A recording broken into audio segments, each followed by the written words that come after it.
Arkadaşlar yepyeni bir videoyla herkese merhaba. Bugün sizi Londra'da çok değişik bir yere getirdim. Abney mezarlığındayız. Yanlış duymadınız, sizi bir mezarlığa getirdim. Londra'da 1840 yıllarında Londra merkezdeki mezarlıkların, yani daha doğrusu kiliselere ait mezarlıkların artık yetersiz kalmasından dolayı 7 tane mezarlık yapılmış. Bu 7 mezarlığın hepsi de görsel açıdan resmen açık hava müzesi niteliğinde. Bunların ismi Magnificent Seven, yani muhteşem yedili olarak geçiyor.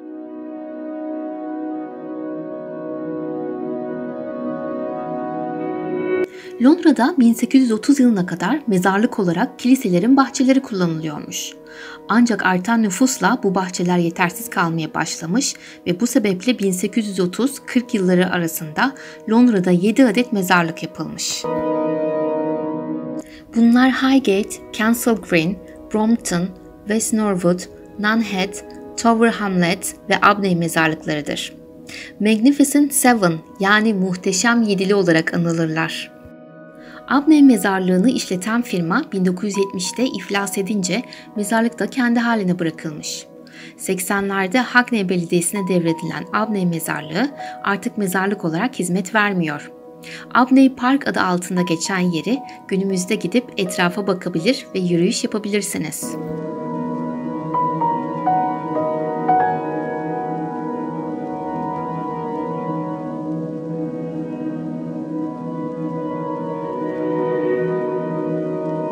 Mezarlığa ait arazinin sahibi şair Isaac Watts, Anglikan Kilisesi'ne karşıt biridir.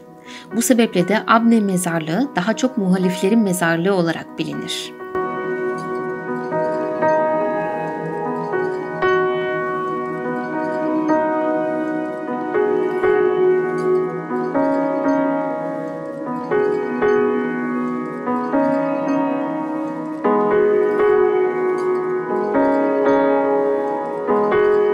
Ayrıca Abney Mezarlığı 2500'den fazla farklı bitki çeşidine sahip bir botanik bahçedir.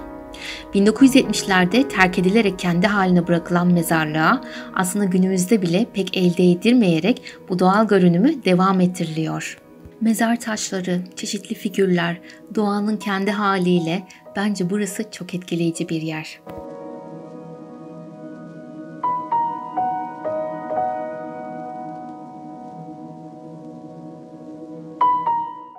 Ben Abney Park'a gelip dolaşmayı çok seviyorum. Yani bence çok huzurlu bir yer gibi geliyor bana. Bir de çok da güzel fotoğraf çekim alanı. Fotoğraf çekmeye meraklıysanız hani gerçekten burası enteresan fotoğraflar çekebileceğiniz yerlerden bir tanesi. Tabii ki de hava biraz karardıktan sonra birazcık da ürkütücü bir yer oluyor. Ama böyle gündüz gerçekten muhteşem. Bir de özellikle çok böyle hani yazın güneşli havalarda burada dolaşmak da çok serinletici. Çünkü çok uzun ağaçlar var.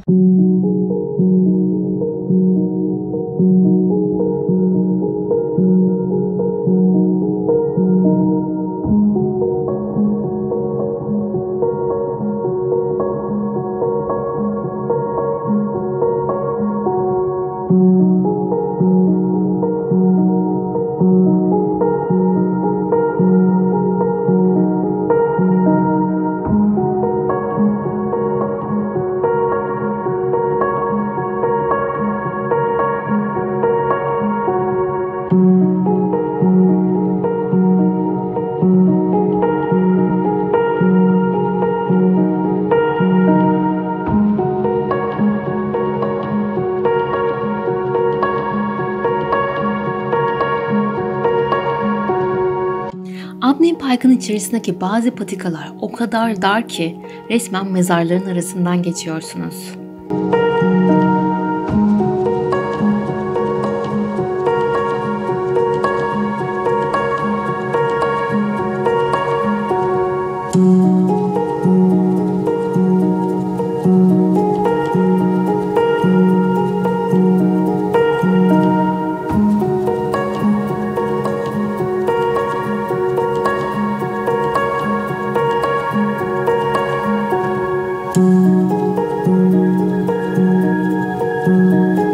Biraz da kendi sesimi ve müziği kesip buranın doğal atmosferini dinleteyim size.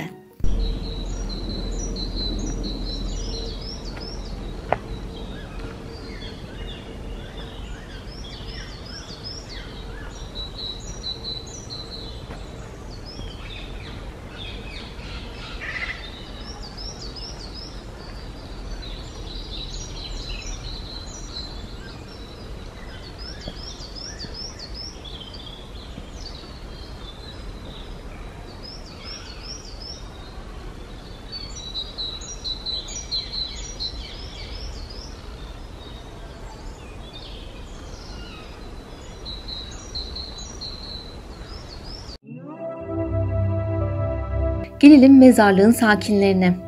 Abney mezarlığına 200.000 kişi gömülmüştür.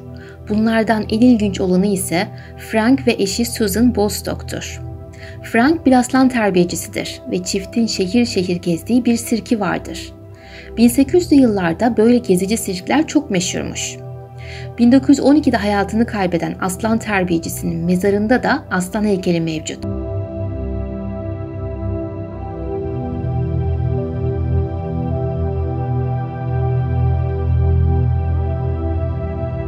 Merak edenler içinse ölüm nedeni bir aslan saldırısı değil, grip salgını.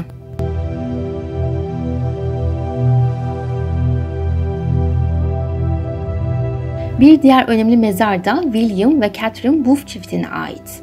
Çift 1865 yılında şu anda Salvation Army adıyla geçen bir yardım kuruluşu başlatmışlardır.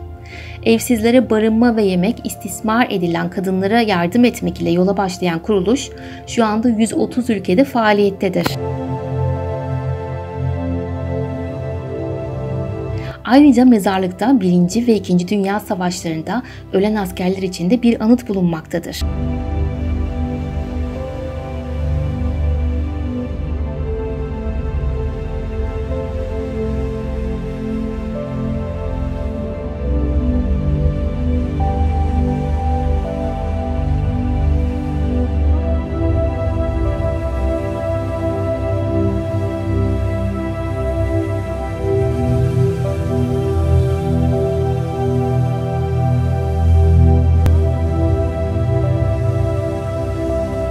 Burası da unutulan Florence Nightingale olarak anılan Gallerli Betsy Cadwallader'ın mezarıdır. Betsy evinden kaçarak gemilerde hizmetçilik yaparak seyahat etmiştir. Birleşik Krallığa döndüğünde 65 yaşında askerlere yardım etmek için hemşirelik okumuştur ve Florence Nightingale ile birlikte çalışmıştır. Ancak onun kadar adı duyulmamıştır. Galler'de adına bir üniversite ve hastane mevcuttur.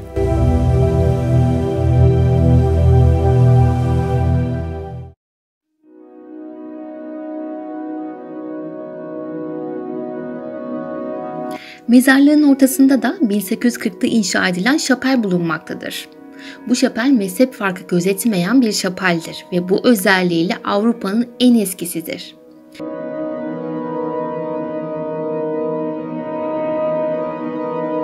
Bu şapel veya mezarlık bir yerlerden tanıdık geldi mi size? Evet deyip ama nereden olduğunu çıkaramayanlar şimdi anlayacaksınız. Amy Winehouse'un Back to Black klibi burada çekilmiştir.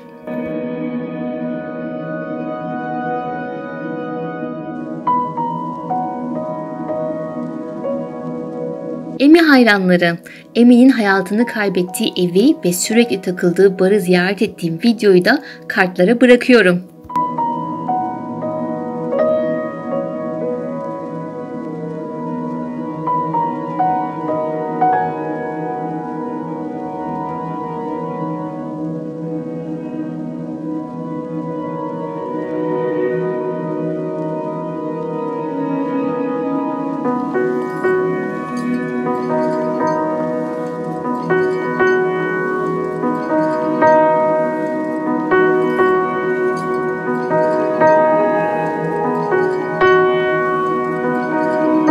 Siz de Abney mezarlığını ziyaret etmek isterseniz Stoke Newington'da bulunuyor. Ücretsiz olarak gezebilirsiniz. Detaylı linkini video açıklamasına bırakıyorum. Şimdi Abney mezarlığını gezdikten sonra birazcık yoruldum. Oturdum bir soluklanayım. Ondan sonra buradan ayrılacağım. Umarım siz de burayı beğenmişsinizdir. Bilmiyorum, fikirlerinizi, yorumlarınızı videonun yorum kısmına bekliyorum o zaman. Bu bölümde benden bu kadar. Londra'nın daha farklı yerlerini, böyle pek fazla videolarda gösterilmeyen yerlerini gezmeyi ve size bunları göstermeye çalışacağım. 6 ay Londra'da yaşayıp diğer 6 ayda da dünyayı geziyorum arkadaşlar. Hem Londra videolarımı hem de gezip gördüğüm yerleri videolarımda sizlerle paylaşıyorum. Bunları kaçırmamak için kanalıma abone olup bildirimlerinizi açabilirsiniz. Sosyal medya hesabımdan da beni günlük storylerim için takip edebilirsiniz. Bir dahaki bölümde görüşmek üzere. Hoşçakalın.